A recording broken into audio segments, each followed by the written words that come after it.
So tell us, Larry, a little bit about who you are and what Clear Blue is all about. Thank you, Marissa. My name is Larry Gilmore. I'm glad to be here. I operate and own a company called Clear Blue Capital. We have about 13 representatives across the country. We're a commercial lending company. We like to pride ourselves in doing things a little differently in that we're more relationship driven versus transaction driven. Most of our clients, they either fall in one of two buckets. They're either real estate investors, developers, or small to mid-sized businesses. And our goal is helping both of those populations sustain and grow wealth through the ownership of their businesses and continuing to develop thriving real estate development ventures. My background, I've been in real estate finance and in the banking industry just under 30 years. I spent 14 years in Washington, D.C. I've worked for some of the largest bank depositories and financial institutions in the country, with a significant emphasis on assisting, preserving, and providing financial services to underserved segments. And so with Clear Blue Capital, instead of working direct to consumer per se, we work direct to business, but still with the same emphasis. How do we assist really underserved small to mid-sized businesses and real estate investors and developers develop and grow their companies to be successful long term. Great.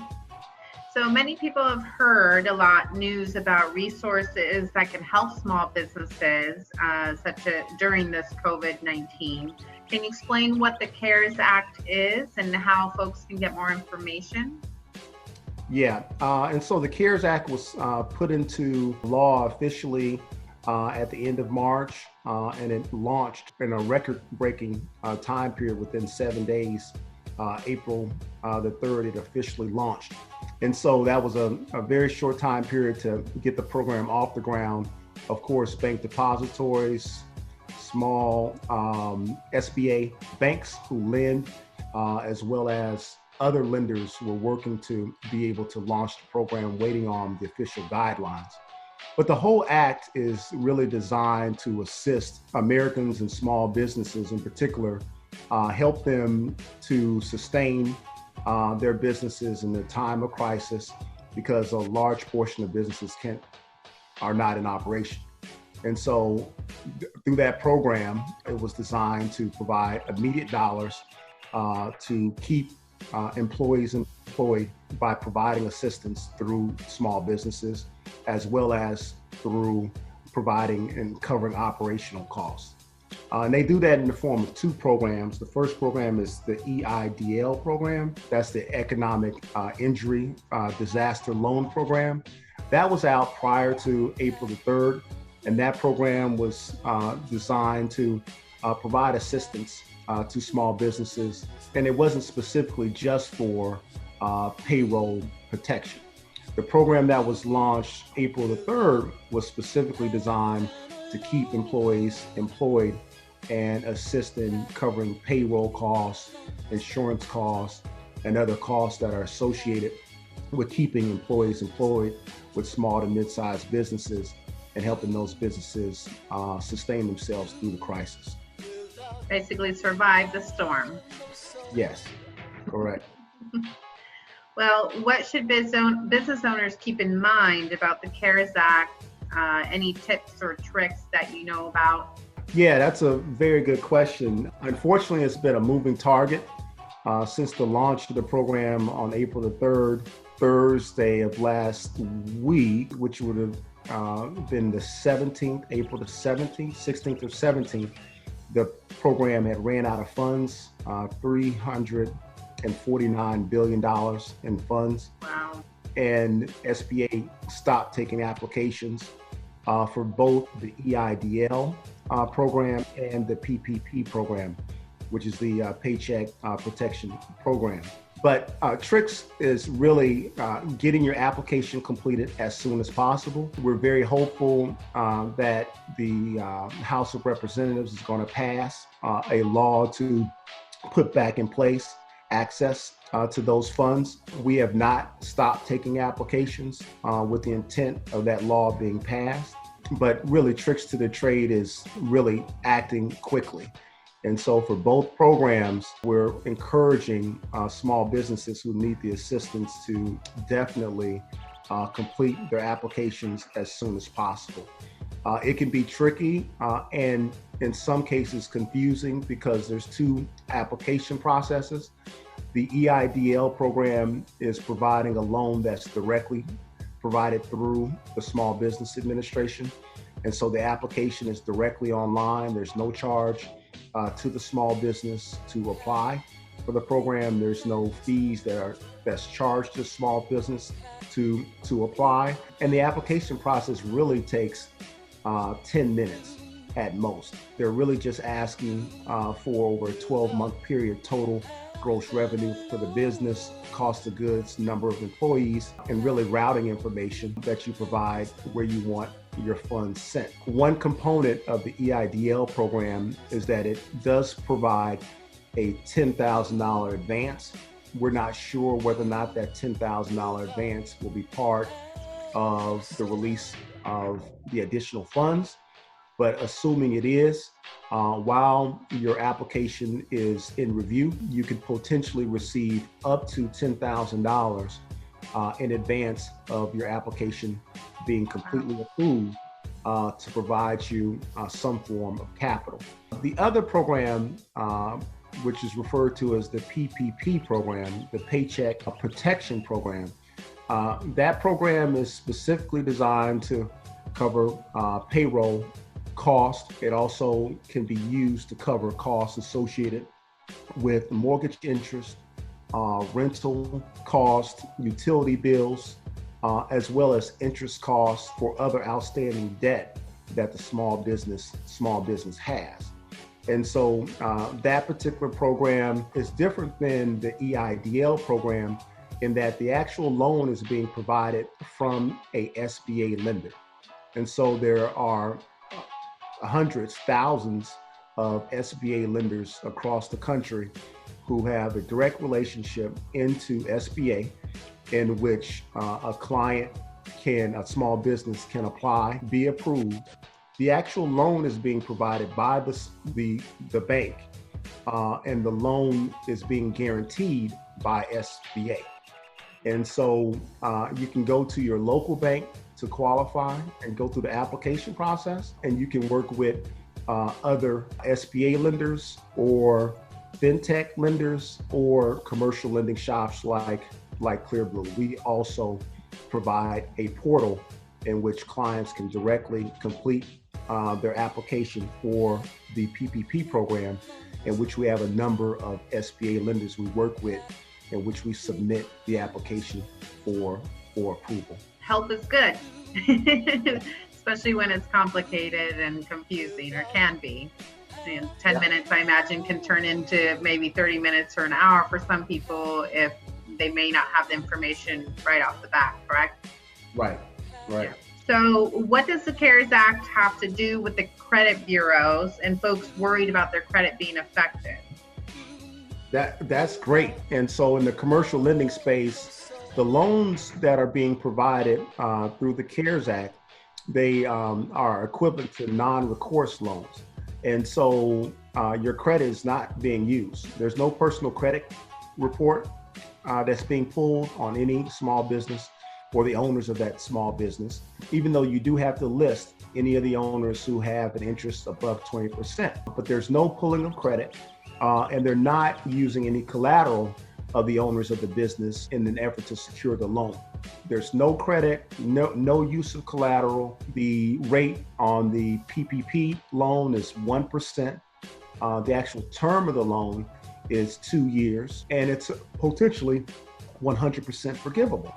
And so that works great in operation once people receive their funds. And so the forgivable piece of the loan comes into play over an 8-week time period. The actual small business has the ability to provide proof of how they're using the loan funds. And if they use 100% of those loan funds and it fits in specific categories, 100% of that loan becomes a forgivable loan, or it really becomes a grant. Even when they are funded the loan, they have 6 months of forbearance. So for 6 months, even though the interest rate is 1%, they do not need to make a payment to the bank for that loan.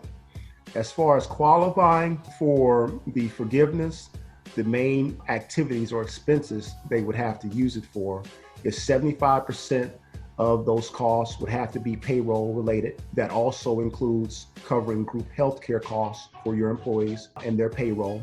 And then the other 25% is really reserved for mortgage interest costs, rental costs, utilities, and other interest debt that the small business may have.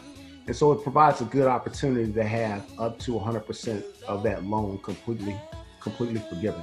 Well, free money is always good, right? Yep. As long as one qualifies. So why is it a good time to work with ClearBlue then? Besides obviously all the knowledge and experience that you have and have just, recorded here on this video, but what other reasons? Well, again, one of the things that we pride ourselves at ClearBlue, we have a diverse team of people who have significant experience, years of experience in the business and relationships. And so we have people who are 20, 30 plus years doing large scale multifamily. We have people a part of our team who are former CFOs in the for-profit, nonprofit world and are experienced in assisting businesses and really understanding their financials and putting them on the right track for long-term success. We make sure that our coaches that we have can provide not just adequate coaching, but we have a very specific way in which we do coaching that really focuses on the mission and vision of the organization and really taking a full assessment of where that organization is to come up with a short and a long-term plan for success based on that mission, vision, and core purpose of the owner or that business. And so right now is a great time to work with ClearBlue because we have a very diverse team and we provide very diverse services as well as products. And so with ClearBlue, the way we define ourselves is we have what we call the 3 C's. And so we focus on coaching, we focus on credit, particularly business credit, and then we focus on capital solutions. Of course, providing financing to small businesses and real estate investors and developers is a large portion of our business, but we're always focused on what's the long-term goal of the business. And instead of just focusing on a short-term transaction, how we can help, we're focused on where we can take their business and help their business go over the long term. And so right now, some of the things that we're focusing clearly on the small business side is making sure that our clients have fair access to the programs that are available today through the federal government. And as they climb out of this situation, that they have access to fair terms and conditions on the best financial solutions to make sure they sustain a certain level of success moving forward. On the real estate side, there are significant challenges as far as liquidity being provided in that space. It's becoming more limited. Over the short term, the market will likely look similar to how it looked from a real estate perspective in 2008 to 2010. And so most of our real estate investors, developers, we are working on positioning them with long-term lines of credit to make sure they're in a position to acquire real estate and develop their business by doing development in a scalable way. I'd have to say I'm also obviously a testament to that in ClearBlue services because I believe that you guys really bridge people and profits. It doesn't have to be a fight between the two. There oftentimes people say, oh, people over profits, but we all want to support small businesses. And so one way to do that is obviously to grow our own small businesses if people are entrepreneurs and such. And so I've definitely enjoyed personally working with you and ClearBlue, and I appreciate the knowledge and the enlightenment of learning more about myself and my own business and how to grow it. So just a couple more questions here. Remind us who qualifies for the C.A.R.E.S Act stimulus program. Okay. Who qualifies is if you're a small business, you qualify. And in that category, that includes your typical business entity, That would be an LLC, LP, a S Corp, a C Corp. Outside of that, though, it does also include faith-based organizations. It includes sole proprietorships. And so if you run a business and you haven't formed a legal business entity and you've been operating as a sole proprietor, you still can qualify to participate. What's important to understand is that you do have two programs, and the purpose of the programs are slightly different. If you are a business and you pay payroll, you're definitely a great candidate for the Paycheck Protection Program. If you're not, you can be an independent contractor and still qualify for the Payroll Protection Program. They're just going to be looking at your net income and using a similar calculation to determine loan amount. The other program, EIDL, if you have no employees that you pay, but you have a small business and you've been impacted by the crisis, you're still a great candidate for the program because it's designed, if you've incurred any form of an injury as it relates to lack of business or other things that have happened to your business as a result of COVID-19, you're a good candidate for that program as well. Well, that's good to know. Obviously, it's important to know first whether or not someone qualifies as a small business owner, but then again, the steps to take. So who should they contact to apply or get started? Obviously, you've been a great resource during this interview, and Clear Blue is an amazing company. So give us a little bit about where they can find more information, how to reach out to you. Right. And so I would strongly encourage you to contact Clear Blue. We're definitely here to help. We have a wide variety of experience. We can be reached. Our website is www.clearblu.com. If you're specifically interested in the federal programs that are part of the C.A.R.E.S Act, in the middle of the homepage, you'll see a big orange button that you can click on that specifically talks about applying for federal assistance. And we have our information directly there, and we have direct links to SBA.gov that goes in more detail and provides information about all the programs that they have for small businesses to address the crisis. So the best thing to do is to go to the website. We can also be reached via our 1-800 number, which is 1-800-530-1137. Great. Well, thank you, Larry, so much for taking the time to share about your company and the resources that you provide to small businesses across the country. Appreciate your involvement with other associations with C.A.R.E.S and C.A.R.E.S. So we greatly appreciate your support, and we look forward to collaborating even more in the near future. All right. Thank you so much, Marissa. It's been fabulous working with you and watching your growth and the success of your real estate business professionally, but you have a bright future ahead, and I'm just excited with all of the emails and texts I receive from you with all the great deals that you're doing, and I'm just happy to know you. Thank you. Thank you so much. Your words mean a lot to me. Have a wonderful rest of your day, and I'll talk to you soon. All right. Thank you. Bye. Thanks. Bye.